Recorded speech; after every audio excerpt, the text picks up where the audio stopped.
কায়েম করা হয়েছিল।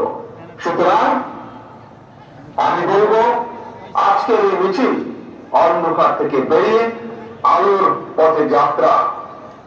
তবে প্রিয় ভাই বোনেরা, প্রিয় দেশবাসী, তবে এই যাত্রা কিন্তু খুব সহজ।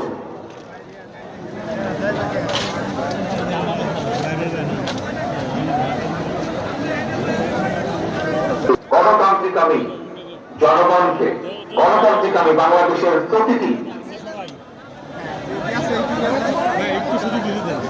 দেশের গণতান্ত্রিক আমি জনগণের সামনে নিজেদের অধিকার প্রতিষ্ঠার এক অপার সম্ভাবনা এবং সুযোগ তৈরি হয়েছে।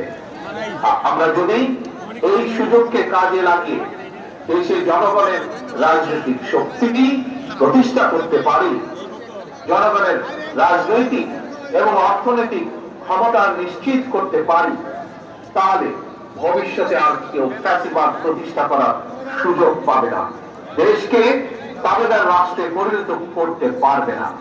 আমাদের ভাই বোন সন্তান স্বজনদের জীবনের বিনিময় আমাদেরকে আর কখনো 2024-এর মতন 24 দেখতে, রক্তাক্ত 24 দেখতে হবে না। আমি ধর্ম বর্ণ নির্বিশেষে প্রতিটি নাগরিকের দৃষ্টি আকর্ষণ করে বলতে চাই, আপনার নিজের অধিকার প্রতিষ্ঠা করার জন্য, আপনার পরিবারের নিরাপত্তা নিশ্চিত করার জন্য, বর্তমান এবং ভবিষ্যৎ প্রজন্মের সামনে একটি নিরাপদ বাংলাদেশ প্রতিষ্ঠার জন্য একজন নাগরিক হিসাবে আপনার সিদ্ধান্ত নেবার সময় এসেছে। প্রিয় ভাই বোনেরা,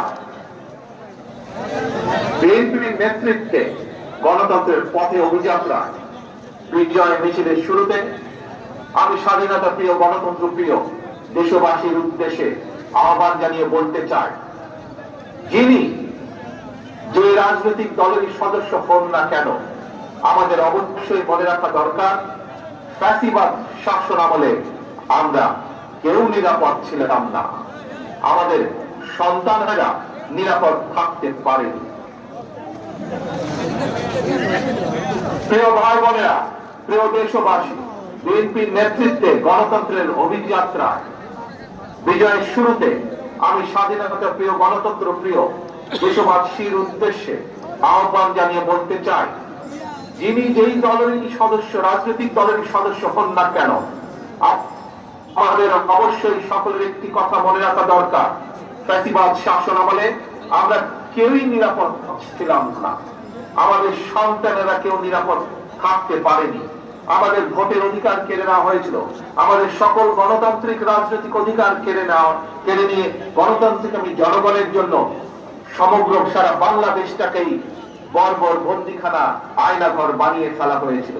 সুতরাং দেশে যদি গণতন্ত্র এবং আইনের শাসন না থাকে, তাহলে নারী কিংবা পুরুষ, সংখ্যালঘু কিংবা সংখ্যাগুরু, আমরা কেউই নিরাপদ নই।